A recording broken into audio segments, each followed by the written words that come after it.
सर्वांचं स्वागत आहे. तुम्ही जर चॅनल नवीन असाल तर कृपया सबस्क्राईब करा, जेणेकरून तुम्हाला याचे व्हिडिओ पाहता येतील. तसेच आपल्या चॅनलवरचे जुने महत्त्वपूर्ण व्हिडिओ आपल्या चॅनलवरती आपण जे लाईव्ह सेक्शन घेतो त्या लाईव्ह सेक्शनमध्ये जाऊन तुम्ही आपले लाईव्ह असणारे जुने व्हिडिओसुद्धा पाहू शकता. आज आपण एक महत्त्वाच्या विषयावरती आज बोलणार आहे की राज्यसेवा प्री आणि मेन्स याची एकत्रित तयारी आपल्याला कशी करायची आहे त्याच्यावरती आपण बोलणार आहे. तर हे करत असताना आपण सिलेबस जवळ ठेवणार आहे आणि सिलेबसनुसारच मी सांगणार की नेमकं काय करायला पाहिजे, कॉमन कुठल्या गोष्टी आहेत, तसंच इतर महत्त्वाच्या गोष्टी ते सुद्धा आपण या व्हिडिओमध्ये बघणार आहे. तुमचे काय डाऊट वगैरे असतील तर तुम्ही मला मेसेज करू शकता. तर सगळ्यात महत्त्वाची गोष्ट, हा व्हिडिओ चालू करण्यापूर्वी एक गोष्ट सांगतो, एक महत्त्वाचं वाक्य सांगतो की स्पर्धा परीक्षा करत असताना फक्त आपण तुलना एकासोबतच करायची. जनरली आपण म्हणतो की तुलना करू नका, परंतु तुलना एका गोष्टीसोबत करायची. ती गोष्ट म्हणजे काल मी काय केलं आणि मी आज काय करतो या दोघांची तुलना रोज करायची. म्हणजे समजा मी आज सकाळी अभ्यासाला बसायलो तर मी काय तुलना कशी करणार, आधी बघणार की मी काल काय केलं आहे आणि मग आजचा दिवस मी माझ्या हातात घेणार, मी अभ्यास करणार दिवसभर आणि परत संध्याकाळी बघणार की मी काल काय केलं होतं, आज काय केलं याची तुलना करणार. याच्यानं काय होतं की आपण काल समजा एखादी प्रोडक्टिव्ह नसणारी गोष्ट केली असेल, स्पर्धा परीक्षेमध्ये काही संबंध नसणारी काल गोष्ट केली असेल आणि आज थोडासा चांगला अभ्यास मी केला असेल तर मग आपल्याला बरं वाटतं की हां मी आता राईट ट्रॅकवर आहे. किंवा उलट झालं समजा की काल मी चांगला अभ्यास केला आहे आणि आज थोडासा वेळ वाया घातला आहे आणि तुलना केली पण कालच्यासोबत, तर लक्षात येईल की आज थोडंसं आपण कुठंतरी चुकतोय. मग दुसऱ्या दिवशी उद्या जे आहे ना आपण चांगल्या प्रकारे वेळ वापरतो. त्यामुळे तुलना कालच्या दिवसाची करा, हे वाक्य लक्षात ठेवा. आता पूर्वपरीक्षा जी आहे थोडीशी तारखेची संदिग्धता आहे, त्यामुळे वेळ आहे आपल्याकडं, परंतु अजून हे नक्की आपल्याला माहीत नाही आहे. मग आता बेस्ट अप्रोच काय असणार आहे, पूर्व आणि मुख्यचा कॉमन करा किंवा पूर्वचा थोडा वेळ अभ्यास करा आणि मुख्यचा थोडा वेळ अभ्यास करा. मग आता मुख्य कुठून आलं, पूर्वपरीक्षा आधी मुख्य कसं काय आता सगळ्यांच्या तोंडी यायला लागलं, काय कारण आहे. तर इतर दुसरी बिनकामाची कारणं सोडल्यास आपण फक्त वैयक्तिक विचार केल्यास एक कारण असं आहे की मुख्याचा जो सिलेबस आहे आयोग काही पण विचारू शकतं, कुठलाही मुद्दा आयोग विचारू शकतं. तर तो हा कसा आहे दाखवतो बघा, स्क्रोल डाऊन करतोय, ह्या नुसता GS1चा सिलेबस चालू आहे. तर हा जो सिलेबस आहे सगळा सिलेबसला व्यवस्थित कव्हर करायचा आहे. ज्यांचे स्कोर आले, ज्यांना पोस्ट निघाले ना, त्यांच्या तुम्ही एक वाक्य तुम्ही नेहमी ऐकत असाल, सिलेबसचा प्रत्येक मुद्दा कव्हर करा आणि जुने पेपर नीट बघा. ह्या दोन गोष्टी आहेत. हे बोलायला सोपं आहे, परंतु राज्यसेवेच्या बाबतीत हे खूप मोठं काम आहे. एवढा मोठा सिलेबस, प्रत्येक जो GS आहे त्याच्यामध्ये इतर सब टॉपिक आहेत, प्रत्येकाची वेगळी पुस्तकं, प्रत्येकाची वेगळी स्ट्रॅटर्जी, जुने 3300 क्वेश्चनचे मोठमोठे पेपर, हे सगळे पेपर आपल्याला पाहिजेत. काही विषयांसाठी 2013 पासूनचे मुख्य पेपर, 2012 पासूनचे मुख्य परीक्षेचे पेपर बघण्याची गरज आहे आणि काही विषयांसाठी 2013 पासूनचे पुढचे. आणि स्ट्रॅटर्जी ठरवायचे पेपरला आपल्याला कसं करायचं आहे, काय करायचं आहे, किंवा सध्या पेपर येतो आहे कसा, याच्यासाठी 2020 ते 2023 हे 4 वर्षाचे पेपर आपल्याला गायडन्स करणार. तर आता आपण थेट मुद्द्याला सुरुवात करूया की बाबा आता आपल्याला कॉमन कुठले टॉपिक्स आहेत आणि काय अभ्यास करायचा आहे. तर राज्यसेवेमध्ये 4 GS आहेत, तुम्हाला माहिती आहे, लँग्वेज सोडून. पहिला GS आहे त्यातला जो इतिहास टॉपिक आहे, तुम्ही जर कॉमन इतिहास करायला घेतला तर ते खूप चांगलं राहील, कारण इतिहास सगळ्या एक्झामला असतो. कंबाईनला आहे, राज्यसेवेला आहे, कुठल्या पण एक्झामला, फॉरेस्टला आहे, कुठेही जा तुम्ही, पूर्वपरीक्षेला आहे, मुख्य परीक्षेला आहे, सगळीकडे हा इतिहास सापडतो. त्यामुळे इतिहास जर तुम्ही आता कॉमन घेऊ शकत असाल तर ते चांगलंच आहे. मग इतिहासचे कुठले पॉईंट्स फक्त मुख्यचे आणि नंतर हा 1.13चा महाराष्ट्राचा सांस्कृतिक इतिहास हा जो टॉपिक आहे ना, महाराष्ट्र सांस्कृतिक वारसा म्हणतो त्याला, हा टॉपिक फक्त मुख्य परीक्षेला येतो, पूर्वपरीक्षेचे काही क्वेश्चन येत नाही. तर हा टॉपिक तुम्ही नाही केलं तरी चालेल. आता असा तुम्हाला टॉपिक दाखवतो जो सगळ्या एक्झामला असतो, मार्क देणार आहे, कंटेंट आपल्याकडे असतो त्याचा, तो आपण केला पाहिजे. तो आहे महाराष्ट्रातील निवडक समाजसुधारक. हा जो टॉपिक आहे ना, पूर्व, मुख्य, राज्यसेवा, कंबाईन, फॉरेस्ट सगळ्या एक्झामला, तेव्हा हा टॉपिक घ्या. आणि हा करत असताना जे काही समाजसुधारक दिलेले आहेत त्यांचे प्रत्येकांचे शॉर्ट नोट्स काढणं खूप इम्पॉर्टंट आहे. त्याचा खूप फायदा होतो, मला स्वतःला खूप फायदा झाला. तर नोट्सवरून आठवलं, इतिहासामध्ये आपण इतिहासाची एक बॅच घेत आहोत. हा जो अख्खा सिलेबस आहे मुख्य परीक्षेचा इतिहासचा, हा पण त्या बॅचमध्ये कव्हर करत आहोत. ह्याच्यामध्ये फक्त हा सांस्कृतिक वारसा सोडून आपण सगळा करत आहोत. तर तुम्ही ते लावू शकता. प्री मेन सगळ्याला फायदा होईल. रेकॉर्डेड बॅच आहे टेलिग्रामवर, अत्यंत कमी पैशामध्ये आपण गुणवत्तापूर्ण बॅच घेत आहोत. तर आता मी सांगत होतो की समाजसुधारक. तर समाजसुधारक जे आहेत यांच्यामध्ये काही असे समाजसुधारकीच्यावर वारंवार क्वेश्चन येतात, जसं की राजश्री शाहू महाराज असतील, वीरा शिंदे, डॉक्टर बाबासाहेब आंबेडकर किंवा लोकपाल टिळकांवरती पण काही सामाजिक अँगलने क्वेश्चन येतात. त्याचबरोबर समाजसुधारकामध्ये कर्वे जे आहेत त्यांच्यावरती क्वेश्चन येताना दिसतात. वारंवार क्वेश्चन त्यांच्यावरती येत आहेत. महात्मा फुले. तर हे यांचं काय करायचं, ज्यांच्यावरती खूप क्वेश्चन येतात ना त्यांची सुरुवातीला नोट्स काढून घ्या आणि मग बाकीच्यांचा काढा. आणि सगळ्या समाजसुधारकांचे शॉर्ट्समध्ये आपल्याकडं नोट्स पाहिजे. गोष्ट लक्षात ठेवा, नाहीतर इतिहासाला खूप वेळ लागतो नंतर पण आणि रिव्हिजन नीट होत नाही, इतिहासमध्ये मार्क येत नाहीत. मग आपण म्हणतो की इतिहासाला मार्क देणारा विषय नाही, पण असं नाही आहे. इतिहासाचा मोजका अभ्यास केला, नोट्स काढले तर इतिहास चांगले मार्क्स देतो. त्याचबरोबर आता आपण दुसरा एक टॉपिक बघूया जो सगळ्या एक्झामला असतो. आता हा बघा, हा जो टॉपिक आहे स्वातंत्र्योत्तर भारत, हा जनरली मेन्समध्ये येणारा टॉपिक आहे. मेन्सला एक 5 ते 6 याच्यावरती येतात. पूर्वी याच्यावरती खूप क्वेश्चन यायचे, पण आता याचं 2020 याचं वेटेज कमी झालं आहे. तर हा प्रीच्या दृष्टीनं हा टॉपिक नाही आहे स्वातंत्र्योत्तर भारत. तो तुम्ही पूर्वपरीक्षेनंतर करा, आता तो टॉपिक नाही केला तरी चालेल. त्यानंतर जो टॉपिक आहे जो सगळीकडे असतो ते आता आपण बघूया. ब्रिटिश सत्तेची स्थापना ह्याच्यावरती चुकून एखादा दुसरा क्वेश्चन येऊ शकतो इतर परीक्षांना, पण इतके क्वेश्चन त्याच्यावरती येत नाही. पण मेन्सच्या दृष्टीनं हा महत्त्वाचा आहे. म्हणजे आधी तुम्ही समाजसुधारक केले त्यानंतर लगेच हा करू नका. हे जे विविध धार्मिक सुधारणा चळवळीमधले संस्था आहेत, जसं की ब्राह्मण समाज, प्रार्थना समाज, सत्यशोधक समाज, ह्या गोष्टी करून घ्या. याच्यावरती क्वेश्चन्स दोन्हीकडे आहेत, प्री मेन्सला पण ह्या येऊ शकतो. त्यानंतर जो काँग्रेस संबंधीचा टॉपिक आहे, म्हणजे काँग्रेसची अधिवेशनं, जहाल, मवाळ गट, त्यानंतर काँग्रेसची विविध पुढारी, हे प्री मेन्स दोन्हीकडे त्यांना दिसतं. राज्यसेवा, कंबाईन आणि राज्यसेवा मेन सगळीकडे पूर्व मुख्यालयाच्यावरती क्वेश्चन येतात. तर हा टॉपिक 1.5 हा जो टॉपिक आहे तो आपण करू शकतो. त्याचबरोबर ब्रिटिश शासनाविरुद्ध झालेले उठाव, शेतमजुरांची उठाव, आदिवासींची उठाव, क्रांतिकारी चळवळ, जसं की वासुदेव फडके यांची चळवळ, अभिनव भारत, त्यानंतर विविध बंगाल, पंजाबमधील क्रांतिकारक यांच्यावरती पूर्व मुख्य दोन्हीकडे क्वेश्चन्स आहेत. त्यामुळं हा टॉपिक पण आपण आता करू शकतो, त्याचे नोट्स काढू शकतो. त्यानंतर गांधीजी आणि डॉक्टर बाबासाहेब आंबेडकर, हा जो स्पेसिफिक टॉपिक दिला ना, अस्पृश्यता समस्येबाबत दृष्टिकोन, हा मेन्सचा टॉपिक आहे. प्रीला असं थेट येणार नाही, परंतु हा जर टॉपिक केला तर ह्याच्यामध्ये गांधीजींच्या चळवळी वगैरे बऱ्याच कव्हर होतात. तर हा पूर्वला पण फायदेशीर ठरतो, हाही आपण करू शकतो. त्यानंतर घटनात्मक विकासाचा जो टॉपिक आहे, हा कायद्यांच्या संबंधित टॉपिक आहे. विविध जे कायदे ब्रिटिशांनी केले तर त्यासंबंधी हा टॉपिक आहे. तर जनरली प्रीला एवढा काय वेटेज नाही यायला, परंतु मेन्सला हक्काचे क्वेश्चन येत राहतात.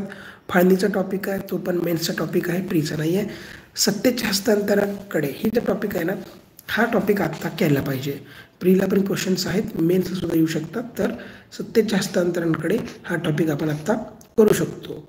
आणि हे सगळे झाल्यानंतर मग तुम्ही हे करू शकता, ब्रिटिश सत्तेची स्थापना, आधुनिक भारताचा इतिहास, हे टॉपिक आपण आता करू शकतो. याच्यावरती पण एखादा दुसरा क्वेश्चन येऊ शकतो. तर हा असा इतिहास आहे. इतिहासचा सिलेबस पॉईंट वाईज दिलेला आहे आणि याचे चांगले नोट्स काढले पाहिजेत, त्याची रिव्हिजन वारंवार केली पाहिजे. इतिहास पण बऱ्यापैकी मार्क देतो. ॲटलिस्ट पुस्तकातले जे क्वेश्चन्स आहेत, सिलेबसचे जे मुद्दे आहेत त्याच्यावरचे क्वेश्चन चुकायला नाही पाहिजे. GS1 हा स्कोरिंग विषय आहे आणि एखादा 110+ GS1 जातो, माझासुद्धा गेला होता. त्यामुळे तुम्ही पण GS1मध्ये जास्तीत जास्त स्कोअर करण्याचा प्रयत्न करा. नोट्स आत्ताच बनवा. सगळ्यात महत्त्वाचं नोट्स काढा. थोडा कमी अभ्यास, कंटेंट थोडा कमी झाला तरी चालेल. समजा तुम्ही प्लॅन केले की मला 2 GS संपवायचे आहेत, 1.5 GS जरी संपला तरी चालेल, परंतु तो विथ नोट्स पाहिजे. लक्षात ठेवा, नोट्सशिवाय काही उपयोग नाही. तर नोट्स काढणं गरजेचं आहे. तर हा असा इतिहास आहे. इतिहासाच्या बाबतीत मगा जे म्हणले तसं अजून एकदा सांगतो, इतिहासाची एक बॅच पण आहे, रेकॉर्डेड बॅच आहे, ती तुम्ही लावू शकता. त्याचे डिटेल आपलं जे चॅनल आहे MPSC बूस्टर टेलिग्राम चॅनल, त्याच्यावर तुम्हाला मिळतील आणि व्हिडिओच्या डिस्क्रिप्शनमध्ये पण नंतर तुम्हाला मिळतील. आता भूगोल, अजून एक गोष्ट सांगतो. राज्यसेवेची परीक्षा आहे, मुख्य परीक्षा किंवा पूर्व परीक्षा, विशेषतः मुख्य परीक्षेत सांगतो. जर पोस्ट असेल तर जे मार्क देणारे विषय ते आधी करून घ्या. जसं की आधी करा, GS2 पण आधी करा, GS3 मार्क देतो तो पण आधी करा. पण GS3चं असं थोडंसं की त्याचा प्रीला सिलेबस थोडा कमी आहे. म्हणजे GS3 आणि राज्यसेवा पूर्व परीक्षा यांचा खूप कमी असा कॉमन सिलेबस आहे. त्यामुळं थोडा डाऊटच आहे माझ्याबद्दल की तो कधी केला पाहिजे. तुम्ही प्रीच्या नंतरसुद्धा तो करू शकता, एवढं काही फार त्याला हे नाही आहे.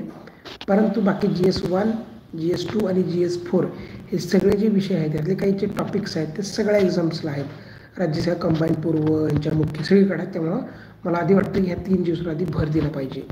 आणि लँग्वेज जो आहे, language Marathi, English, objective language पण आपण कुठलीही पोस्ट काढायची म्हणली तर लँग्वेजचा पेपर येतोच.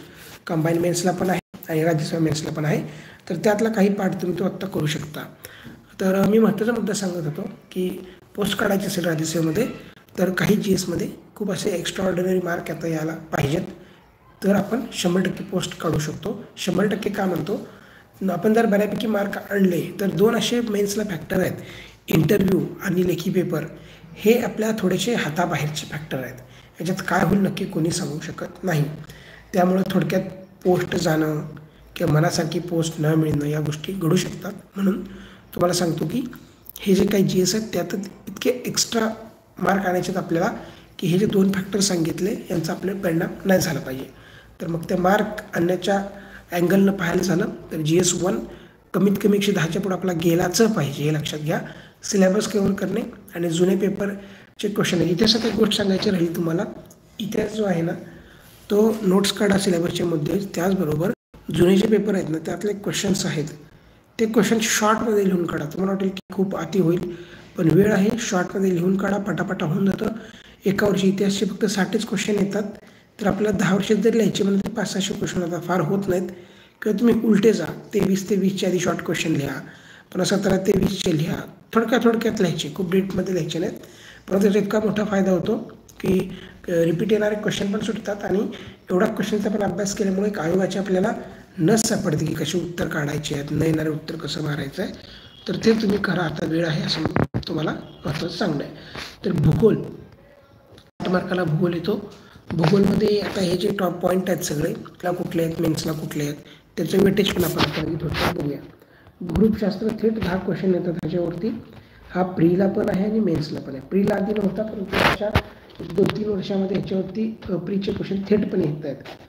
तर याच्यामध्ये 10 क्वेश्चन जे आहेत ते सोपे असतात मेन्सच्या पैकीचे. प्रीला पण याचे क्वेश्चन सोपे येतात, फक्त नीट क्वेश्चन वाचायचा, क्वेश्चन करायची नाही, त्याचे मार्क फिक्स आहेत. भूगोलचं तर सगळ्यात महत्त्वाची गोष्ट सांगतो, भूगोलला जनरली आपण सगळे सौदी वाचतो, परंतु सौदीचं पुस्तक खूप मोठं आहे त्यांचं. तर ते टॉप टू बॉटम न वाचता सिलेबसचा मुद्दा उचलायचा, तो पुस्तकात तेवढाच पाहायचा. सुरुवातीला आपल्याला जड जाईल जर असा आपण कधी अभ्यास केला नसेल तर. पण लक्षात घ्या, खूप सोपा अभ्यास आहे. हे म्हणजे कसं आहे, आपण एखाद्या मोठ्या मॉलमध्ये गेलो, समजा डीमार्टमध्ये गेलो बाजार घ्यायला, तर आपण असंच काही पण घ्यायचं म्हणलं तर अख्खा डीमार्ट फिरून प्रत्येक वस्तू जर बघून घ्यायची म्हणली तर आपल्याला डीमार्ट आठवडाभर पण पुरणार नाही एवढं सगळं घ्यायला. आणि आपण थकून तिथं दमून चक्कर येऊन पडू. मग आपण काय करतो, घरून एक सामानाची लिस्ट बनवून घेतो की हे आणायचं, हे आणायचं, हे आणायचं आहे. आणि त्या डीमार्टमध्ये गेलो अख्खा डीमार्ट पालथा घालत बसत नाही आपण. जे काय लिस्टमध्ये आहे तिकडे त्या सेक्शनमध्ये जाऊन तेवढी ती वस्तू आपण घेतो आणि आपली लिस्ट कंप्लीट झाली की लिस्टला आपण टिक करत राहतो आणि मग आपलं सामान घेऊन पटकन आपण घरी येतो. राज्यसेवेचा अभ्यास पण असाच करायचा आहे. आता इथं जो मुद्दा लिहिला आहे, समजा पृथ्वीचे अंतरंग, रचना आणि घटना, अंतर्गत बहिर्गत शक्ती, खडक, खनिजे, भूरूपचक्र संकल्पना, हिमनदी, वारा, असे जे मुद्दे आहेत तेवढे फक्त उचलायचे, पुस्तकात वाचायचे, शॉर्ट्समध्ये लिहून काढायचे, संपवायचे. ह्याच्यामुळे काय होणार की 600-700 पानाची पुस्तकं आहेत ना, ती खूप मोठी जरी असली तरी आपल्याला त्यांच्यासोबत जास्त वेळ न घालवता आपले एक्झाम रुटीन नोट्स बनणार आहेत. तर भूगोलचं लक्षात घ्या, भूरूपशास्त्रात आपल्याला आत्ता करायचं, प्रीमध्ये करायचं आहे, तो मेन्सला पण आहे. हवामानशास्त्र हा पण घटक प्रीला पण आहे, पण याची बेसिक गोष्टी आम्ही विचारतो. सायन्समध्ये याच्यावरती बेसिक क्वेश्चन आला होता आणि भूगोलामध्ये पण याचा काही फायदा आपला होऊ शकतो. तर हा करायचा आहे. ह्यातला ग्रही वारे, स्थानिक वारे, मोसमी वारे हा जो टॉपिक आहे दरवर्षी क्वेश्चन आहे. प्रीला दरवर्षी क्वेश्चन आहे, मेन्सला सुद्धा ग्रही वाऱ्यांवरती, स्थानिक वाऱ्यांवरती दरवर्षी प्रश्न आहे. तेव्हा हा टॉपिक खूप महत्त्वाचा आहे हवामानशास्त्र. तो फक्त सिलेबसमधले मुद्दे उचलून करा. आता मी वारंवार का सांगतो सिलेबसचे मुद्दे, आता उदाहरणार्थ GS2च्या बाबतीत सांगतो. GS2च्या बाबतीमध्ये बाजारात जी पुस्तकं आहेत, आपण म्हणतो की ती पुस्तकं बेस्ट आहेत करा, नो डाऊट, परंतु त्या पुस्तकामध्ये सुद्धा सिलेबस सोडून इतर फापट पसारा खूप भरला आहे. सिलेबसला मुद्दा काय आहे तेवढ्या मुद्दा त्यात कव्हर केला आहे, परंतु तो मुद्दा देत असताना खूप माहितीचा भडीमार केला त्याच्यामध्ये.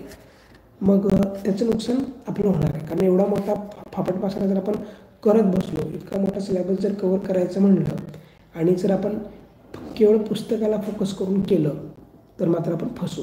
आणि केवळ सिलेबसचा मुद्दा जर पुस्तकात बघितला याच्याने सुद्धा चालणार नाही आहे. हे करून आपल्याला 4-5 वर्षाचे मागचे लेटेस्ट क्वेश्चन बघायचे आहेत, त्याच्यावर कसे क्वेश्चन येत आहेत आणि त्या अँगलनं करायचं आहे, नाहीतरी फापट पसरत आपण अडकून जातो. उदाहरणार्थ GS2चं सांगतो. सध्या आपण GS2ची बॅच घेत आहोत, तर काही मुलं मला विचारतात पुस्तकं कुठले किंवा काय. तर GS2ची बॅच आपण काही स्टँडर्ड रेफरन्स बुक आहेत त्यातून बनवली आहे. जुने प्रश्न वगैरे बघून आपण ते बनवतो आणि त्यामुळं मला लक्षात आलं की नेमकं काय विचारतो आयोग, सिलेबसचा मुद्दा काय आणि बाजारातली जी पुस्तकं आहेत ती पण मी पाहिली, तर लक्षात आलं की खूप याच्यात एक्स्ट्रा गोष्टी दिलेत. त्यामुळे आपली एनर्जी वाया जाणार आहे तिथे. एक तर GS2 खूप फॅक्च्युअल पेपर आहे आणि त्यात जर अशा एक्स्ट्रा गोष्टी करत बसलो आपण तर मग आपण करतो सगळंच, परंतु एक्झाममध्ये आठवत नाही, स्पेसिफिक उत्तरं येत नाहीत आणि मग पेपर तो 100च्या आत अडकला जातो. सगळं करून त्याचे क्लास लावला, त्याचं पुस्तकं घेतली, सगळं केलं तरी 100च्या आत पेपर अडकतो, असं अनेकांच्या बाबतीत झालेलं आहे. त्याला कारण हे आहे की फापट पसारा हे एकमेव कारण आहे. तर तसं करू नका. आणि GS2चं सांगायचं राहिलं की आपली GS2ची पण पार्ट 2 100हून अधिक मार्क असणार ती बॅच एक आपण चालू केली आहे. रेकॉर्डेड बॅचच्या रेकॉर्डिंग असणार आहे, ते तुम्हाला त्याच्यामध्ये ट्रिक्सनी सगळं डेटा पाठ करून घेतला जाणार आहे आणि एक्झाम होईपर्यंत तुम्ही ते किती वेळा ऐकू शकणार आहात. तर ती एक गोष्ट आहे. तर सांगायचा मुद्दा आहे की सिलेबस वाईज करा, फापट पसारा टाळा. मानवी भूगोल हा खरं तर 10 मार्काचा पेपर आहे, 10 मार्काचा टॉपिक आहे मेन्सचा. याच्यावरती प्रीला फार काही येत नाही, परंतु वरवरनं याच्यामध्ये काही गोष्टी विचारायला लागलेत ना, मानवी भूगोलाच्या पण वरवरून गोष्टी विचारत आहेत. म्हणजे याच्यामध्ये हा जो संभाव्यवाद शक्यतावाद आहे ना, तो प्रीला येत नाही, तो मेन्सलाच असतो. परंतु मानवी वसाहत हा जो प्रकार आहे त्याच्यावरती 1-2 क्वेश्चन प्रीला येताना दिसत आहेत. तर मानवी वसाहत जरा बघा. भूगोलाच्या विचारधारा फक्त मेन्सचा टॉपिक आहे, प्रीचा नाही आहे. आणि आता मी तुम्हाला कॉमन टॉपिक पण सांगतो. हे झाल्यानंतर फक्त मेन्सचा कुठला एखाद्याला समजा फक्त मेन्स करायची आहे, म्हणजे दिवसातला अर्धा वेळ मेन्स करायचे, अर्धा प्री करायचे, तर मेन्सचा कुठला असा केला पाहिजे त्याच्यामध्ये पण काय गोष्टी आहेत ते मी सांगतो. उदाहरणार्थ हे विचारधारा टॉपिक आहे. हे सायंटिस्टची नाव आहेत, वेगवेगळ्या लोकांची, तज्ज्ञांची नाव आहेत. निश्चयवाद कोणाचा आहे, संभववाद कोणाचा आहे, थांबावं पुढे जा, स्टॉप अँड गो हा टेलरचा आहे. अशा व्यक्तींची नावं आणि ती संकल्पना आपल्याला पाठ पाहिजे. हमखास 2 ना 3 क्वेश्चन दरवर्षी येत आहेच. मग ह्या गोष्टी आत्ताच आपण नोट्स काढून ठेवलं पाहिजे, आता वेळ आहे. तर ह्या पण गोष्टी मी सांगणार आहे की फक्त कव्हर मेन्सच्या परंतु आत्ता करणं गरजेचं आहे, ते पण मी नंतर सांगतो. आता आपण कॉमन बघतोय. आर्थिक भूगोल, महाराष्ट्राचा आर्थिक भूगोल, त्यामध्ये हा जो उच्च उत्पन्न देणारा जाते हा काही प्रीचा नाही, मेन्सचा आहे तो टॉपिक, मेन्स आहे. खनिज आणि ऊर्जा साधन आता करून घेऊ शकतो आपण. जे खाणी आहेत विविध त्याच्यावरती क्वेश्चन येताना दिसत आहे, कोळसा खाण, हे खाण, कंबाईन पूर्व, राज्यसेवा पूर्व, एखादा दुसरा क्वेश्चन याच्यावरती असतो, तर तो करा. वाहतुकीचे प्रकार, वाहतूक हा पण टॉपिक आहे.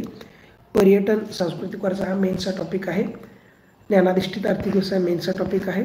लोकसंख्या भूगोल हा आत्ता आपण करू शकतो. पूर्व, मुख्य, राज्यसेवा, कंबाईन सगळ्या एक्झामला हा लोकसंख्या भूगोल हा येत असतो, तो आता केलेला फायदेशीर.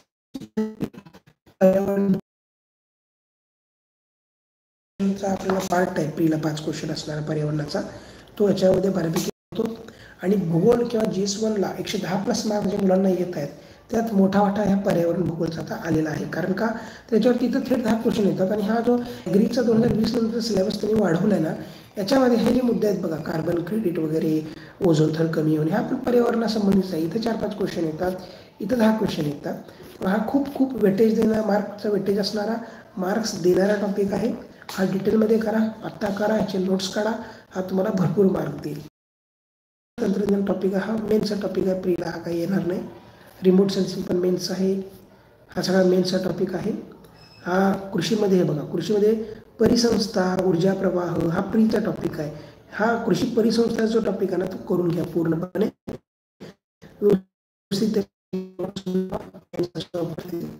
मृदा 10 मार्क, त्यासाठी इथं मृदा करायची गरज नाही, भूगोलातला मृदा तुम्ही करू शकता. एक क्वेश्चन येतो मृदेवरती जनरल असतो की मृदा जी आहे त्याची हानी कशामुळे होते, या काळी मृदा म्हणजे कुठली असली साधारणतः. जलव्यवस्थापनाचा जो आहे तो पण फक्त मेनचा टॉपिक आहे. तर अशा प्रकारे GS1चा आपण पाहिलं की काय करायला पाहिजे. आता GS1च्या गोष्ट सांगायची राहिली भूगोल आहे ना, भूगोल आपण काय केलं, राज्यघटना, भूगोल आणि इकॉनॉमी प्रीचे जे 3 विषय आहेत, 25 क्वेश्चन असणार ते प्रीला, म्हणजे 90 मार्क असणार आहे. यांची आपण ना मागच्या काही महिन्यापासून एक बॅच घेतलेली आहे. खूप एक्झाम ओरिएंटेड चांगली बॅच आहे. स्टँडर्ड बुक्स आणि POQ आपण बनवलेली आहे. 3 विषयांची एकच बॅच आहे. खूप कमी पैशामध्ये आपण दिले, किती वेळा तुम्ही ऐकू शकता. तर ती तुम्ही लावा. तुम्हाला वाटेल की ही बॅच काय सांगतात सारखं, तर मी का सांगतो, कारण ते आपण एक्झाम ओरिएंटेड बनवली, स्टँडर्ड बुक्समधून बनवले, अनेकांना खूप फायदा होत आहे. एकूण 500पेक्षा जास्त ॲडमिशन्स आपल्या विविध जे बॅचेस आहेत आपल्या MPSC गोष्टीच्या 7 बॅचेस सध्या चालत, विविध 7 प्रकारच्या बॅचेस आपण घेतो. 500हून अधिक मुलांनी ते बॅचेस लावलेले आहेत. त्यामुळं तुम्ही सुद्धा लावा. GS1 पाहिला आपण. आता GS2 बघूया. GS2 हा सगळ्यात महत्त्वाचा विषय आहे, मार्क देणारा विषय, कारण ह्याचा जो सोर्स आहे तो सोर्स आयोगाचा बऱ्यापैकी फिक्स आहे. त्यातूनच क्वेश्चन येताना दिसत आहे. तर GS2चा जर सोर्स आपण पाहिला तर M. लक्ष्मीकांत जे आहे तर तो आयोगाचा सोर्स आहे. आणि आता प्री आणि मेनचा कॉमन कुठला बघूया. भारताचं संविधान हा जो अख्खा टॉपिक आहे हा पूर्वला असतो. संघराज्य व्यवस्था हा मेन्सचा खरं तर टॉपिक आहे. 4 क्वेश्चन येतात, परंतु आजकाल प्रीला पण याच्यावरती 1-2 क्वेश्चन येत आहेत. केंद्राच्या संबंधावरती क्वेश्चन येत आहे. त्यानंतर संघसूची राज्यसूचीवर येत आहे. कलम 370 आला होता. त्यानंतर नीती आयोगावरती क्वेश्चन आहे. प्री आणि मेनचा आहे. आता राजकीय व्यवस्था हा सुद्धा कॉमन टॉपिक आहे, हा उपस्थित करा. हा घटना जो आहे ना दिसायला दिसतो आपल्याला, हा पुस्तक आहे ह्यातला आहे, परंतु 10-15 दिवस जर नीट रिव्हिजन नाही केली तरी घटना मार्क देत नाही. घटना खरं तर प्री पास करणारा, मेन्स पास करणारा विषय आहे, पण दुर्लक्ष केलं तर याच्यामुळे आपण बाहेर पडू शकतो, लक्षात ठेवा. सांख्यिक विधिमंडळ, संसदेवरती 1-2 क्वेश्चन प्रीला येत आहेत. मेन्सला सुद्धा भरपूर क्वेश्चन असतात. डिटेल आणि मोठा चॅप्टर आहे. ट्रिक्सने सगळ्या गोष्टी लक्षात ठेवायच्या आहेत. संसदेमध्ये अनेक गोष्टी आहेत. संसदेच्या विविध समित्या असतात जे आहे. न्यायमंडळ, तर न्यायमंडळ जे आहे न्यायमंडळावरती पण क्वेश्चन्स प्री आणि मेन्सला हा सुद्धा करा. याच्यामध्ये न्यायालयीन सक्रियता आणि जनहित याचिका हे 2 मुद्दे प्रीला दरवर्षी येतात. आपण चुकून दुर्लक्ष करू शकतो याच्याकडं. तर न्यायालयीन सक्रियता आणि जनहित याचिका हा 100% टॉपिक करा. भारतीय प्रशासनाचा उगम हा स्पेसिफिक टॉपिक जनरली इतिहासात कव्हर होतो, इतिहासामध्ये तो करून घ्या. मेन्सचा टॉपिक आहे हा. राज्यशासन प्रशासन महाराष्ट्राच्या विषय संदर्भात महाराष्ट्र राज्य निर्मिती, राज्यपाल, मुख्यमंत्री, मंत्रिमंडळ हा कॉमन टॉपिक आहे. प्रीला पण याच्यावर क्वेश्चन आलेत, मेन्सला पण आलेत. राज्यसेवा कंबाईन सगळीकडा चालतो, याचे नोट्स काढा. ग्रामीण आणि नागरी स्थानिक प्रशासन, शासन वगैरे हा जो टॉपिक आहे म्हणजे पंचायत राज आपण ज्याला म्हणतो किंवा नगरपंचायत म्हणतो, तो हा टॉपिक आहे. पूर्वी राज्यसेवा मुख्याला 15 क्वेश्चन यायचे 2020च्या आधी, पण आता जो वेटेज कमी झाले 8 ते 9 क्वेश्चन आता असतात. परंतु महत्त्वाचा टॉपिक आहे, 8-9 क्वेश्चन पण खूप झाले. आणि ह्याची एक महत्त्वाची गोष्ट सांगतो, ह्याचा अभ्यास करून मार्क पडत नाहीत. अभ्यासासोबत 13 ते 23चे सगळे जुने प्रश्न लिहून काढा, तरच मला मार्क पडतील. अत्यंत शॉर्टमध्ये नोट्स लिहून काढा. फॅक्च्युअल पार्ट आहे, पेपरच्या आदल्या दिवशी डोळ्याखालनं गेलाच पाहिजे, तर हा मार्क देतो. त्यामुळं याचे नोट्स काढा. प्रीला एखादा क्वेश्चन येतो आणि वरवरचा असतो, किंवा फार तर काय म्हणतो आपण त्याला खूपच असा आउट ऑफ बॉक्स पण क्वेश्चन असतो, परंतु त्याचे नोट्स काढा. हा मेन्ससाठी खूप महत्त्वाचा आहे. प्रीला एखादा दुसरा क्वेश्चन येतो. जिल्हा प्रशासन हा मेन्सचा टॉपिक आहे. जिल्हा प्रशासन सध्या आपल्या बॅचमध्ये आपण घेत आहोत, GS2च्या बॅच चालू त्याच्यामध्ये आपण हा घेत आहोत. त्याचा फक्त तुम्हाला GS2च्या मार्कांचं डिस्ट्रीब्युशन सांगतो, मी तुम्हाला लक्षात येईल की GS2 खूप महत्त्वाचा विषय आहे आणि 110+ आपल्याला आणायचे. मेन्सला तर आपली पोस्ट फिक्स होणार आहे, ही गोष्ट लक्षात ठेवा. हे काही असं नाही आहे की 110चा आणि 120 सुद्धा तुम्ही आणू शकता, काही प्रॉब्लेम नाही, पण लक्षात ठेवा हा मार्क देणारा विषय आहे. जिल्हा प्रशासनावरती 4 ते 5 क्वेश्चन येऊ शकतात. संबंधित गट आणि निवडणूक प्रक्रिया हा 20 मार्काचा टॉपिक आहे. 20 क्वेश्चन्स याच्यावरती मेन्स येतात. हा पूर्वला येत नाही. पूर्वला फक्त पक्षावरती बरोबरच येऊ शकते. जे राष्ट्रीय पक्ष आहे त्यांची चिन्ह, त्यांची स्थापना वर्ष, याच्यावरती एखादा क्वेश्चन येत आहे. मागच्या त्या 2 वर्षापासून पक्षावरती क्वेश्चन पूर्वला येत आहे, तेव्हा हा करून ठेवा तर फायदेशीरच आहे पूर्व आणि मेन्सला. निवडणूक प्रक्रिया जातो मेनचा टॉपिक आहे. कोर मेनचा टॉपिक आहे. प्रसार माध्यम मेनचा टॉपिक आहे. 5 क्वेश्चन. शिक्षण पद्धती टॉपिक आहे. प्रशासनिक शिक्षणावर 10 क्वेश्चन येतात मुख्य परीक्षा, लक्षात ठेवा. प्रशासनिक कायदा 6 क्वेश्चन त्याच्यावरती 6. अत्यंत सोपा टॉपिक आहे, मार्क देणारा टॉपिक आहे. काल आपण GS2 मध्ये काल हाच टॉपिक घेतला. एक्झाम ओरिएंटेड पद्धतीने आपण आहोत. पुस्तकात जर बाजाराच्या बुकमध्ये तुम्ही पाहिलं तर खूप फापट पसारा दिला आहे, पण आपल्या बॅचमध्ये फक्त सिलेबसचे मुद्दे, एक्झाम ओरिएंटेड आणि जुन्या क्वेश्चनचा आधार हे करत आहोत. महाराष्ट्र जमीन महसूल संहिता 1966 हा खरं एक वेगळा विषय पाहिजे होता. इतका मोठा हा टॉपिक आहे, फक्त 4 क्वेश्चन येतात. ह्यातले वरवरच्या गोष्टी बघा. हा फक्त मेन्सचा टॉपिक आहे. प्रीला यातला एक सुद्धा क्वेश्चन येणार नाही, तेव्हा हा नंतर केला तरी तो चालेल. काही सुसंबंध कायदे. आता कायदे 8 प्रकारचे कायदे इथं दिलेले आहेत. माझं म्हणणं आहे की तुम्ही जर पहिल्यांदा मेन्स देत असाल तर तुम्ही हा टॉपिक आत्ता करून ठेवला पाहिजे, कारण हा फॅक्च्युअल टॉपिक आहे. याचे नोट्स पाहिजे, साधे नोट्स लागत नाही, त्याला शॉर्ट आणि ट्रिक्स असणारे नोट्स पाहिजे. तर तसं तुम्ही आत्ता बनवून ठेवा, म्हणजे प्रीनंतर हा तुम्हाला खूप म्हणजे त्रास देणार नाही. रिव्हिजन करत राहा. आणि यात मदत पाहिजे तर आपली स्पेशल कायदे, हे सगळे 8 कायदे आपण एकदम ट्रिक्सने घेतलेल्या, व्याख्या, छोटी कलम, सगळं डिटेलमध्ये आपण पाठ करून घेतलेलं आहे. त्यानंतर समाज कल्याण व सामाजिक विधी विधान हा आपण नीट बघत नाही सिलेबस, परंतु हा जो टॉपिक आहे ना 6 क्वेश्चन येतात, सोपे 6 क्वेश्चन येतात. नीट करा हा टॉपिक. वित्तीय प्रशासन आणि हे जे मी तुम्हाला सांगितलं, समाज कल्याण, त्यानंतर हे प्रशासनिक कायदा, हे 11, 12, 13, 14 हे सगळे मेनचे टॉपिक आहेत. प्रीला ह्यातलं काही येत नाही, पण तरी पण कायदे करा असं माझं सजेशन आहे तुम्हाला, कारण नंतर तुम्हाला याचा लोड येणार नाही. वित्तीय प्रशासन जे आहे याच्यामध्ये अर्थसंकल्प, त्यानंतर संसदेच्या नियंत्रणामध्ये ज्या 3 कमिटी असतात, लोकलेखा समिती, सार्वजनिक उपक्रम समिती, अंदाज समिती, याच्यावरती क्वेश्चन असतो. कॅग, आता ह्यातल्या कॅगवरती पहिला क्वेश्चन आहे. बऱ्यापैकी दरवर्षी क्वेश्चन कॅगवरती येतो आहे. त्याचबरोबर 3 ज्या समिती आहेत संसदेच्या समित्या, त्या नीट करा, कारण समित्यांवरती पूर्वला क्वेश्चन येताना दिसत आहे. आणि पुढचा आहे कृषी प्रशासन, हा मुख्य टॉपिक आहे. 2 क्वेश्चन येतात त्याच्यावरती. सार्वजनिक सेवा प्युअर मुख्यचा टॉपिक आहे, पण आता केला तर तुमचा फायदा होईल, कारण हा जो टॉपिक आहे ना खूप फॅक्च्युअल टॉपिक, इतका फॅक्च्युअल आहे की बास. ह्याच्यामध्ये किती क्वेश्चन निघू शकतात त्याला काही मर्यादा नाही, एवढे फॅक्ट्स या टॉपिकमध्ये आहेत. आणि दरवर्षी आयोग वेगवेगळे फॅक्ट्सच विचारतो आणि आपल्याला फसवतो, परंतु नीट केला तर हा मार्क्स देण्याचा विषय आहे. ट्रिक्सनी व्यवस्थित नीट केलं तर हा जो टॉपिक आहे सार्वजनिक सेवा हा मार्क देतो. आता ह्यातला अखिल भारतीय सेवा, केंद्रीय सेवा, संविधानिक दर्जा निकाल, याच्यावरती वरवरनं क्वेश्चन प्रीला आला तर येऊ शकतो. त्यानंतर केंद्रीय सचिवालय नावाचा ड मधला मुद्दा आहे, PMO वगैरे, याच्यावरती प्रीला एक क्वेश्चन आला होता. तर तुम्ही हे 2 टॉपिक करू शकता. अ आणि ड तुम्ही प्री आणि मेन्स यांचा कॉमन टॉपिक म्हणून तो करू शकता. त्यानंतर घटनात्मक आणि वैधानिक संस्था, राज्य निवडणूक आयोग, महाधिवक्ता, लोकपाल हा दोन्हीकडे आहे, प्री मेन्सला दोन्हीकडे आहे. लोकप्रशासनातील संकल्पना फक्त मेन्सचा टॉपिक आहे. सार्वजनिक धोरण जो आहे तो प्रीला एक क्वेश्चन येतो, धोरणावरती वरवरनं येत असतो. महत्त्वाच्या पॉलिसीज पाठ करा. महिला धोरण भारताचे कधी आले, युवक धोरण कधी आले, बालक धोरण कधी आले, वरवरनं त्यांचे इयर्स पाठ करा. हा HRD आहे. मी तर म्हणतो की हा HRD जो आहे ना, वाटत नाही की हा कॉमन आहे, परंतु त्याचं डिस्ट्रीब्युशन थोडक्यात सांगतो तुम्हाला. हा जो एक मुद्दा आहे 1 पासून चालू होणारा 1.5 पर्यंत, त्याच्यावरती 75 क्वेश्चन येतात. 75 क्वेश्चन 1 वर आणि 75 क्वेश्चन 2 वर येतात. ह्याच्यामध्ये ग्रामीण विकासावर 10 क्वेश्चन येतात, आरोग्यावर 10 क्वेश्चन येतात. हे व्यावसायिक शिक्षण हे दोन्ही मिळून साधारणतः 45 क्वेश्चन येतात. आणि त्याच्यामध्ये ह्या 1.1 मधल्या काही संस्था ज्या आहेत ना, NCERT, ITI, त्याचा पण समावेश आहे.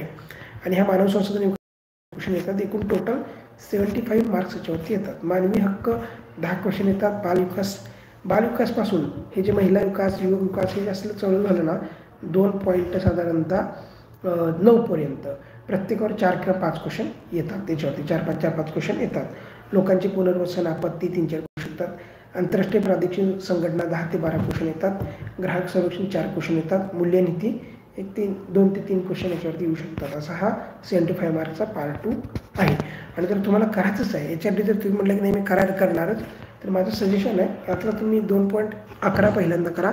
आंतरराष्ट्रीय प्रादेशिक संघटना खूप फॅक्च्युअल आणि 12 ते 13 क्वेश्चन येतात, थेट येतात, पैकीचे पैकी मार्क देऊ शकतो. ग्राहक आत्ता करून ठेवा, खूप मोठा आहे परंतु बऱ्यापैकी करून ठेवा. महत्त्वाचे त्याचे जे रचना आहे आणि कोडामध्ये किती सदस्य असतात अशा टाईपचे फॅक्ट्स तुम्ही टेबल बनवा. हे 2 टॉपिक तुम्ही आत्ता करू. टॉपिक हे एज्युकेशन आहे. एज्युकेशन पण आत्ता करून ठेवा. 45 क्वेश्चन येतात. किंवा तुम्ही ग्रामीण विकास घेतला 10 क्वेश्चन येतात, आरोग्य घेतला 10, अशा तुकड्यातून तुम्ही करू शकता. तर सामान्य अध्ययन 4 प्री आणि मेन्सचा काय कॉमन आहे बघूया. हा जो महत्त्वाचा सांगतो त्याच्यामध्ये मागच्या 2-3 वर्षापासून हा जो पेपर येतोय राज्यसेवा मुख्याला, सगळ्यात अवघड पेपर जर कुठला असेल MPSCमध्ये तर हा GS4चा पेपर आहे. जेवढ्या काही MPSC एक्झाम घेते त्याच्यामध्ये सध्याच्या दिवसांमध्ये सगळ्यात अवघड पेपर हा GS4 आहे. मला 100+ मार्क देऊ शकतात, पण हा मार्क देणं कठीण आहे. तर तुम्हाला पाहिजे असेल तर मागचे 2 वर्ष पेपर तुम्ही पाहू शकता. ते पेपर वेळ लावून सोडा, मग तुमच्या लक्षात येईल की हा पेपर काय आहे. आता याच्यात बघूया की प्री आणि मेन्सचे काय टॉपिक आहेत. तर समग्रलक्षी अर्थशास्त्र जो आहे हा कॉमन टॉपिक आहे. प्रीला येतो, मेन्सला येतो. ह्यात फक्त हा व्यापार चक्र नावाचा टॉपिक आहे ना, व्यापार चक्र तो फक्त मेन्स आहे. 2-3 क्वेश्चन याच्यावरती येतात, फिक्स येतात मेन्सला. पण राष्ट्रीय उत्पन्न ह्याच्या काही विविध संकल्पना GDP NDPच्या वगैरे त्या फक्त प्रीला येतात.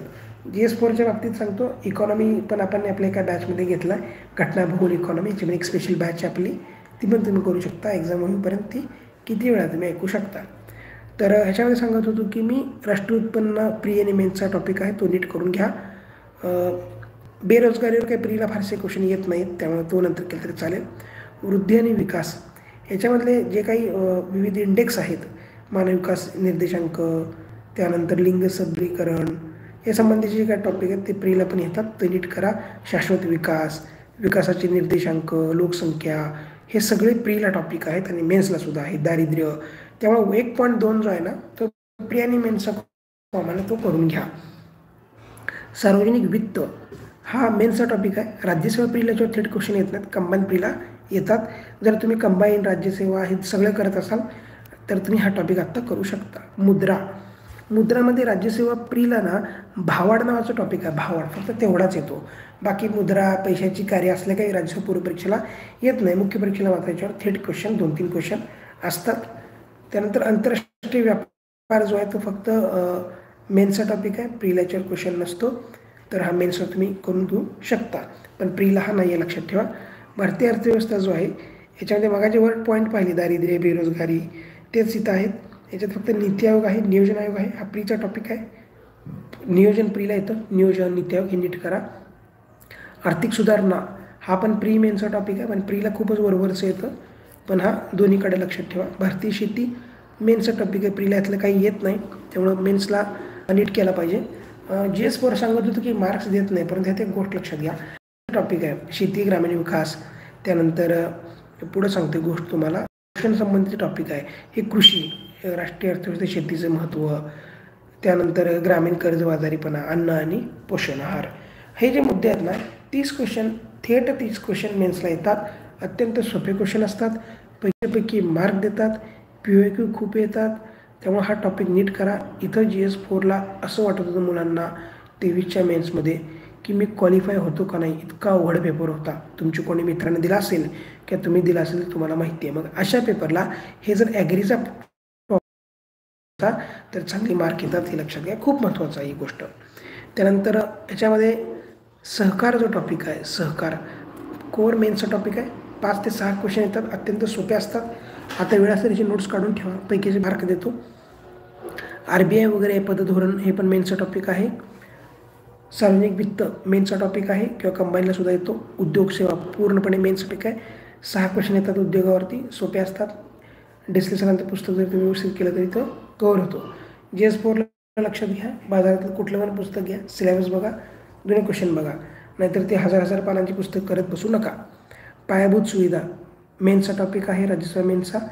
तुम्ही कंबाईन STI करत असाल तर याच्यावरती खूप क्वेश्चन येत होते पूर्वी, आणि मला वाटतं आजकाल मेन्सच्या टॉपिकमध्ये राज्यसेवा सिलेबस बऱ्यापैकी कॉपी केला तर तिथे फायदा होईल, पण राज्यसेवा प्रीला याच्यावरती क्वेश्चन येत नाहीत. आंतरराष्ट्रीय व्यापार मेन्सचा टॉपिक आहे. महाराष्ट्राची अर्थव्यवस्था मेन्स आहे. कृषी मेन्स आहे. अन्न पोषण मेन्स आहे. ऊर्जा विज्ञान वगैरे हा सुद्धा मेन्स आहे. तर हे आपण आता सिलेबस वगैरे जरा पाहिलं तर इतर काही गोष्टी सांगतो की आताच्या दिवसामध्ये आपण त्या करायला पाहिजे किंवा त्याच्याकडे लक्ष दिलं पाहिजे. तर सगळ्यात महत्त्वाचं की काही अशा गोष्टी आहेत मेन्सला ज्याचे तुमच्या आता नोट्स जर तुम्ही काढून ठेवले त्याचा तुम्हाला खूप फायदा होईल. त्या कुठल्या गोष्टी आहेत तर GS2 आहे. GS2चा पार्ट 2 तो बऱ्यापैकी नवीन असतो, त्याचे सगळे नोट्स काढा. फॅक्च्युअल असतो, त्याचे नोट्स काढा, खूप फायदा होईल. त्याचे कायदे जे आहेत, कायद्याचे नोट्स पाहिजे, शॉर्ट नोट्स पाहिजे, ट्रिक्स पाहिजेत. त्याचबरोबर इतर GS2चा आपण अख्खा जो सिलेबस पाहिला, तो सगळा सिलेबस जर तुम्ही आत्ता नीट रिव्हिजन केले तर GS2 110+ आराम तुमचा जातो, नाहीतर तो मग अडकून बसतो 100च्या आत. तर अजून एकदा दाखवतो, मुद्दाम दाखवतो मी, कारण आपण GS2 जो आहे घटना येते म्हणतो आणि परंतु तिथं मार्क घालून बसतो. हा जिल्हा प्रशासनपासून जे चालू होतो पुढं सगळा, तो सगळा पार्ट 2चा आपण भाग म्हणतो. त्याची नोट्स काढा, ही एक गोष्ट झाली. त्यानंतर इतिहास, समाज सुधारक, त्याचे चांगले नोट्स काढा, तो खूप महत्त्वाचा आहे. भूगोल आहे ना, भूगोल, राज्यसेवा मेनचा भूगोल, फक्त भूगोल पार्ट 60 क्वेश्चनचा.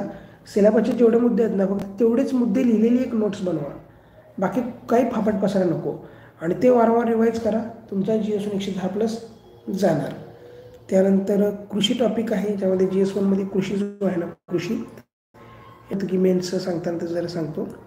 तर ह्या कृषीमध्ये ना जलव्यवस्थापनावर 10 क्वेश्चन आहेत आणि सॉईलवर 10 क्वेश्चन आहेत. तर 20 क्वेश्चनसाठी जुने प्रश्न खूप महत्त्वाचे आहेत. नेमकं विचारलं का ह्या क्वेश्चन कळला पाहिजे. क्वेश्चनच्या ॲनालिसिसवरून, ट्रिकवरून उत्तर खूप निघतात कृषीमध्ये. हे खूप महत्त्वाचं आहे. अभ्यासाबरोबरच असा ॲप्रोच अँगल असणं महत्त्वाचं आहे. त्या दृष्टीनं जुने क्वेश्चन बघून घ्या. शॉर्टमध्ये कृषीचे आजपर्यंतचे सगळे क्वेश्चन लिहून काढा.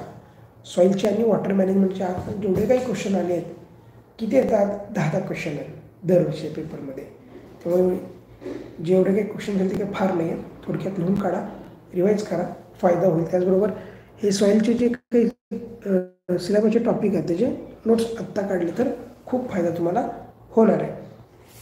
GS3चं मी तुम्हाला सांगितलं की आंतरराष्ट्रीय संस्था वगैरे हे गट्टा मार्क देणार, ते नीट करा. सायन्स टेकचं सांगायचं राहिलं, सायन्स टेक जो पार्ट आहे तो म्हटलं की मेन्सला करा. याच्यामध्ये कार्यक्रम, आपत्ती व्यवस्थापन पैकीच्या पैकी मार्क देणार आहे, करून ठेवा. त्यानंतर अंतराळ विज्ञान, संगणक नाही, अंतराळ विज्ञान आणि ऊर्जा विज्ञान, हे 2 टॉपिक खूप मार्क देतात, पैकीच्या पैकी ते लिहून ठेवा. IT, ज्यांचा IT बॅकग्राऊंड आहे त्यांनी बऱ्यापैकी वाचलं तर त्यांना सुद्धा इथं मार्क मिळणार आहे. तर साधारणतः हे सगळं सिलेबस. मग आता ज्यांना प्री पण करायचे आणि मेन्स पण करायचे, कॉमन टॉपिक नाही, हा दोन्ही करायचं आहे, तर त्यांच्यासाठी एक आहे की तुम्ही दिवसाचा वेळ जो आहे, काही वेळ प्रीचा करा, काही वेळ मेन्सचा करा, पण इफेक्टिवली करा अभ्यास, असं फापट पसारा नको. आणि दुसरी गोष्ट, ज्यांना प्रीवरती अजून कॉन्फिडन्स नाही आहे तरी पूर्ण प्री केलं तरी चालेल, काही फरक पडत नाही. कारण मेन्स जी आहे ती मेन्स पण लांब जाणार आहे आपली. आता प्री उशीर आहे तर मेन्स पण थोडंफार उशिरात जाईल, तेव्हासुद्धा वेळ मिळतो आपल्याला. कारण महत्त्वाचं काय, प्रीच पास नाही झाला तर मेन्सचा अभ्यास करून का उपयोग आहे, असं सुद्धा काही लोकांचं मत आहे. तर ते काही चुकीचं नाही आहे. परंतु तुम्हाला वाटत असेल वर्षभर मी प्रीचा अभ्यास केला आहे, आता अजून वेळ आहे माझ्याकडं, तर मेन्सचा मी करून घेतो, तर तो तुम्ही करा. फक्त एवढंच आहे, सिलेबस डोळ्यासोबत ठेवून करा. आणि याच्यामध्ये तुम्हाला कुठली मदत लागली तर आपल्या विविध बॅचेस आहेत. राज्यसेवा प्रीसाठी POK ॲनालिसिस बॅच आहे, GSची बॅच आहे, सायन्सची बॅच आहे, कंबाईन राज्यसेवा सगळीकडे तिकडे त्याचा फायदा होणार आहे. मेनच्या दृष्टिकोनातून सध्या आपण GS2ची मुख्य परीक्षेची बॅच घेत आहोत, त्याचबरोबर आपण इतिहासाची बॅच घेत आहोत. आणि राज्यसेवा पूर्वच्या दृष्टिकोनातून महत्त्वाचं म्हणजे आपण एक टेस्ट सिरीजसुद्धा चालू केली आहे. एक पेपर झाला आपला, तुम्ही लावू शकता, तुम्हाला तो पेपर मिळेल, त्याचं एक्सप्लेनेशन पाहायलासुद्धा मिळेल तुम्हाला. आणि टेस्ट सिरीज का लावा, तर त्याच्यामुळे तुम्ही आत्ता कुठे तुम्हाला कळेल प्रीमध्ये अजून काय करायचं हे समजेल तुम्हाला, आणि राहिलेले दिवस तुम्ही इफेक्टिव्हली यूज करू शकाल. त्याचबरोबर पेपरमध्ये लॉजिक कसं वापरायचं, अप्रोचने कसे क्वेश्चन सोडवायचे, ह्या सगळ्या गोष्टीसुद्धा तुम्हाला तिथं लक्षात येतील. आपण काय चुका करतो ह्या सगळ्या गोष्टी तुम्हाला टेस्ट सिरीजमध्ये समजतील. जुन्या युगाचे पेपर, स्टँडर्ड बुक्स यांचा रेफरन्स करून खूप कष्टाने आपण ते टेस्ट सिरीज बनवली आहे, तुम्ही ते लावू शकता. आणि सगळ्यात महत्त्वाचं, पॉझिटिव्ह राहा, स्वतःच्या आरोग्याची काळजी घ्या आणि अभ्यास करत राहा. व्हिडिओ पाहिल्याबद्दल धन्यवाद. तुम्हाला व्हिडिओ आवडल्यास तुमच्या इतरांना पाठवा, शेअर करा, लाईक करा आणि आपल्या चॅनलला